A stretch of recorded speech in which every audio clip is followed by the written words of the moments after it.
And welcome to another Warcraft 3 audio commentary. Today, guys, we're going to be watching a game from WCA. This is a best of 3 series, and then we're going to watch another best of 3 series, and then maybe one more, or maybe 2 more best of 3 series from WCA, potentially. But this one we will be watching from WCA, trying to make sure that we're not casting games that have already been cast, because there's a limited amount of games. So, trying to, you know, keep everyone's interest, if we can. Let's go ahead and introduce our players. We have, on the left side of the map, it is WFZ spawning in as the blue undead. Boom, boom. Boom, boom, boom. I may have paused the game. Sorry. Gonna pause it again. There you go. The map obviously is Nomad Isles, and we have on the upper right part of the map the red night elf. It's WarchiefRich. What a guy. So he is going to be going for a early altar and an Ancient of War. He's going to be creeping with this. There's an orange camp here. You can just barely see it. It's got some nice stuff here. It's a fairly easy orange camp, and it's got the mercenary camp. And then there's a green here as well. So it's kind of an interesting position to put this in. I think it's a very conservative spot to put the Ancient of War in because it's potential. There is the potential for a ghoul to come in here and to pull the creeps onto this, and then pull these creeps onto this as well. And if the closer it is to those tree lines, the easier it is to do that. Which is kind of, you know, so the further away from the tree line, maybe a little bit more it's conservative. But it's not really a big deal because he can just uproot that, eat a tree, and pull with an archer to get the creeps actually aggroed. Over here, we can see WFZ just going for some ghoul play. We can always sell that with the 2 Ziggurats. If you have 2 Ziggurats before tech and before a graveyard, it's going to be ghouls. It's going to be a lot of ghouls. Well, I say it's going to be a lot of ghouls. Who knows how many ghouls it's going to be. There is a ghoul, though, over here already. He's trying to do some stuff. He's saying, I'm going to just try to harass you. And he is going to harass. I'm not sure how much the harass is going to do there, but he is going to harass. He's got double wisp right now. 2 wisps, just ready to go ahead and start repairing that Ancient of War, perhaps? No? Yeah, there he is. All right, and we're going to see the green camp being pulled on over here as well. He's going to go ahead and start attacking the wisp just to go ahead and abuse the creep AI to make sure it starts auto-attacking the Ancient of War, bringing in additional wisps as well. He's just doing his best to keep this alive. You can see there's a ton of damage output onto, I mean, that crab right there is a spider crab behemoth. Drops a pendant of energy, which is a pretty good item to have. He probably doesn't need it on his demon hunter so much as he's going to want to put that most likely on the panda that he's going to, I would expect to see him pick up second. This Ancient of War is taking an absolutely insane amount of damage. You're going to see one of those wisps immediately being detonated to kill those skeletons that have been popped up by WFZ. WFZ just like, well, you know, it's fine by me. I mean, normally I am the person who says bring as many wisps as you need to repair an Ancient of War. It's well worth doing. As long as you keep this thing alive, it's always better. But the amount of damage that we're seeing right now put out onto that Ancient of War just from these creeps makes me kind of say maybe he should have started over here. Maybe he should have started over here because that is a lot of wood that he's not getting right now, and he's gonna kill another wisp. Yeah, I mean this is. I'm surprised he let that kill it. He should have detonated it, but you know, why not? He's gonna kill another one. He's up to 50 XP.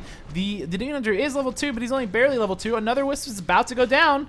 This one was detonated. That's a lot of gold, though. I mean, that's 3 wisps down already. 4 wisps, I believe, even 5 wisps now. This is basically one of the things an undead would consider incredibly successful, is if they can go into an elf player's base early on with a bunch of ghouls and kill 3 or 4 or 5 wisps. I mean, they would consider that incredibly effective and incredibly successful. And in this case, Rich literally just kind of said, hey, just have my wisps. So maybe that was too much. That was too exposed, I think. I mean, it's obviously nice to get the mercenary camp, but you can kind of just pull the creeps out this way with an archer and then take a wisp in there, buy your mercenaries, you know, creep this out first, and then, you know, when the undead army is here, you have some mercenaries maybe. I don't know. You probably would want to start creeping this out before you could do that, but realistically, if you were delayed early on, you could always do that, and you could reinforce your army that way, and you wouldn't lose so many wisps, and the outcome, I think, would still be reasonably close to the same. So I don't know if that was a terrible thing for Rich or not. Ultimately, that had to have delayed its tech. I mean, look, you can see tech just now coming out. I mean, and look, it's at 2200 of the first night. So like past the time Boots of Speed have already spawned. So this was probably going up around the time that Boots of Speed spawned in the shop, which is insane. You can see the undead almost at tier 2 himself right now, and that just kind of goes to show how important not losing 5 wisps early on is. I mean, that's a lot of wood time that you lost.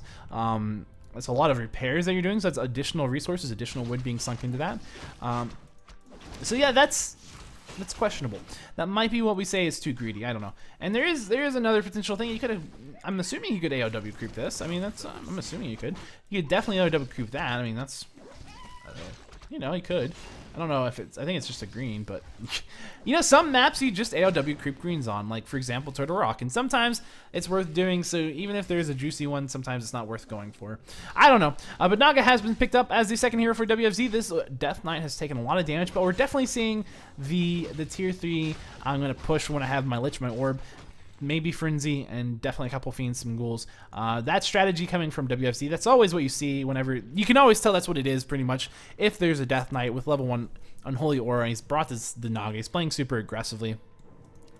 It's just him saying, I'm not too worried about creeping up, I just don't want you to creep up, and I don't want you to have a good early game so that you can... I don't want you to be able to, like, just chase my Naga. I want to make this difficult for you. And I would say he's managing that. There is a mana burn off on the Naga. That's not really a big deal. He's going to steal this creep, which is, you know, adding insult to injury, right? But still, the Undead is under-leveled here. The Demon Hunter's getting fairly close to level 3, and he's got some nice items still. I mean, the Ring of Protection is not particularly great, but it does help you actually versus the Naga in this type of engagement where you're taking a fair amount of damage. The additional armor is nice, bringing him up to 7 armor. It's not something to scoff at, or at least I wouldn't scoff at it. And we're going to see the Undead very close to tier 3 at this point. He is getting those Fiends out. So here's just a short matter of time before we're going to see that Lich come out. And it looks like a Panda is about to be picked up here just in any moment because there's a Wisp over here. There's the Panda. There is WarchiefRich. He's trying to defend his base, basically, but really he just wants... He wants to have these Ancient of Lores go up without being canceled. The shop will go up without being canceled as well. So that's kind of nice for him. If you lose your Lores, that's not good. You really don't want that to happen. And yeah, so here's going to be another potential fight happening right now. Potential. There is potential for it.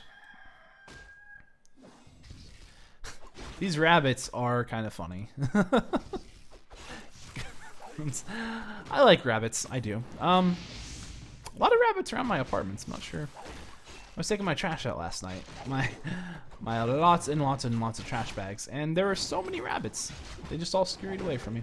But anyway, so this is a fight. The elf player is basically a creep jack. The elf player is not quite able to creep it. As you can see, he's gonna have to back off the undead player, sending all of those ghouls home as they were taking some damage. And that's not a big deal for him to do that. He's gonna have the Lich coming out soon. He's getting the ghoul frenzy. He's getting statues. All of these things. He just wants to keep those ghouls alive because they'll heal up by the time he's ready to do this next big push that he's getting ready to do. It'll be worth it. He's going to have better techs. He's going to have better things. So he's making efficient use out of the gold that he has invested into those ghouls, which is always a fantastic thing to do if you can. You'll see another wisp going down. Another wisp. That is just, it's painful. And these rabbits are literally the funniest little critters, in my opinion. I don't know. I don't know why I'm getting so distracted by rabbits, but there you go. WarchiefRich over here with the Tree of Eternity tech on the way. Will it matter? Will it matter? I don't know. It's a good thing that he's not going for the expansion, though, because he would definitively not be able to defend his expansion whatsoever at all, because of the fact that this is going to be a very strong push coming from WFC right now. The Lich is out. The Orb of Corruption is on the Lich. We do have Ghoul Frenzy finished at this point. There's a Fiend. There's a couple of Obsidian statues in the back. We have Destroyer Form on the way. You're going to see an Acolyte potentially throwing down a Sacrificial Pit. Indeed it is. Which means he can go for Frost Worms if he wants to. And Frost Worms is the natural thing to go into. Not necessarily to spam it, but to get a couple of... when you go for this type of push and the elf player doesn't go for an expansion, because they're big. The only thing they can really do at that point is make a bunch of bears and try to kill your ground army. They don't have to do that. They can go dryads. It just depends on because if you are going frostworms, then they should go dryads. So there's plenty of room for mind games and metagaming in there. But here we have this fight starting off. This is gonna be a fairly strong position from the elf right off the get-go. But it's not going to matter too much because the healing scroll has been popped off by the undead player. Nagasiwitch going to go down, and the Demon Hunter is going to be TPing back into his base. He's going to have to be quick. He is quick to get that Demon Hunter right back on up on life. One Ancient of Lore is going to go down. Not much the elf player can do about that. He doesn't have to worry about the Nagasiwitch right now, but he is still taking a lot of damage on that Demon Hunter. I don't know if Destroyer Form's researched or not finished yet, but that rejuvenation is absolutely being really, really strong for Rich right now. We're going to see another one probably going off on him. Yep, there it is. So the more you focus that Demon Hunter and the more you don't have a Destroyer, but the Destroyer is out at this point, so you can say no more rejuvenates for you. That is a little too annoying for me. And these two Druids of the Claw that are adept, they're not master yet, so all they can do is still rejuvenates. Demon Hunter actually is gone down, but the Death Knight also going to be picked off as well. Level 2 now on the Lich. You can see that Panda Brewmaster getting really close to level 3. If these ghouls all going to get picked off, that would be level 3 right there. Boom. Already just level 3. And so now the army from the Undead is not looking particularly scary. It's not. When it was a strong push, but it was well microed by Rich. He just kind of picked this army apart.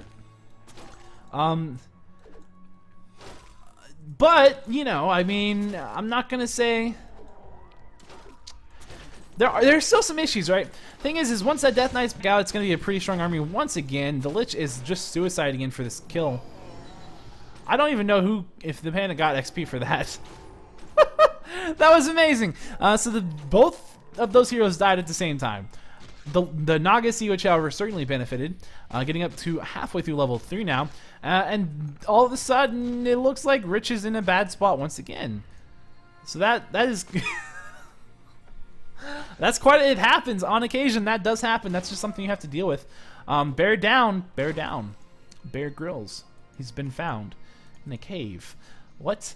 I don't know what I'm talking about, but there is a Boneyard coming up right now for the Undead player, and we're going to go ahead and see the Demon Hunter being revived at this point. A couple of these Frenzy Ghouls, they could be used to try to take down the Ancient Allure, but... Oh, I might sneeze. But that's not really... Woo. Elephant. If you say elephant, it helps you not sneeze. I'm a little in the congested side, so TMI maybe, but that explains why my voice is all cold sounding. But anyway, and also why I'm about to sneeze. But anyway, to get back to this game, even though Rich is behind right now, he still has these 3 Dryads. He knows they're probably not going to die anytime soon, and he's just going to come over here with them and be incredibly aggressive. Although, if he can, maybe he's not. He's like, I don't really want to run to the other side of the trees. I can't really see what's over there. So I'm not really going to do that. But now there is a Death Knight and a Naga out, and a Destroyer, as well as a Fiend and 2 statues. This is a pretty powerful army. We're going to pick up some Claws of Attack, immediately pop those over onto the Naga Sea, which is about to pick up level 3, as well as this Death Knight about to pick up level 3.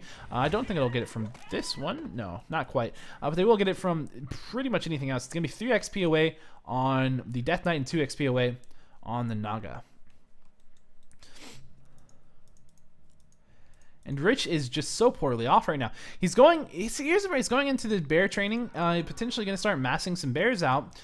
But if he does do that, Frostworms are going to be, they're already coming out, you know. And we're not really seeing a ground army from WFZ right now. He's getting web, so you know he's like, you know, well, and he can watch this. He has a shade right now. He knows what's going on. He says, if we see a very bear heavy army, if we aren't, and it must be a bear heavy army because otherwise he could make the Dryads right now. There's nothing stopping him from producing Dryads. And if he's not producing Dryads, that means that he's getting bear tech and he's making bears. And so he can tell that from now. So he knows he doesn't need Fiends right now. He needs Frostworms, and he's got a Frostworm already out. He's going for a second one. And yeah, that's going to be kind of an issue for the Elf player. He's going to have to start going into Dryad production. But honestly, I say all of that, it just doesn't matter. There's not enough resources right now. Rich is just so far behind and on everything at this point because he lost so many units. The small scale engagements almost always will favor the Undead in this matchup, almost always. Because small scale engagements mean that when both players pick off a unit, it's not a big thing. Is Undead is a very resilient race. It's very resilient. It has statues. It has a lot of mana and HP healing, and it really just relies on high level heroes incredibly. And it has these units over here. You know, they're not that big of a deal. It's just I think the small scale fights tend to benefit. But anyway, so here we go ahead and see the Demon Hunter's going to be having to pop a Potion of Healing. He has gotten a terrible spot. Demon Hunter's going to go down. Panda's on the next bit of a focus list. There's nothing he can do about that to save it. He's going to call good game. Panda's going to go down. Those bears are basically dead. Everything's dead. Everything is dead. It's all over. There's no point to any of it. So that was game number 1 for WCA between WFZ versus Rich. And we are out of time tonight, but we'll come back and we'll finish up this series tomorrow, and then we'll do another WCA series. Potentially, well, at least we'll try to do another WCA series tomorrow if we have the time. So that was it. Thanks for watching, everyone. As always, I will see you on the flip side of the next time. What? Yeah. Goodbye.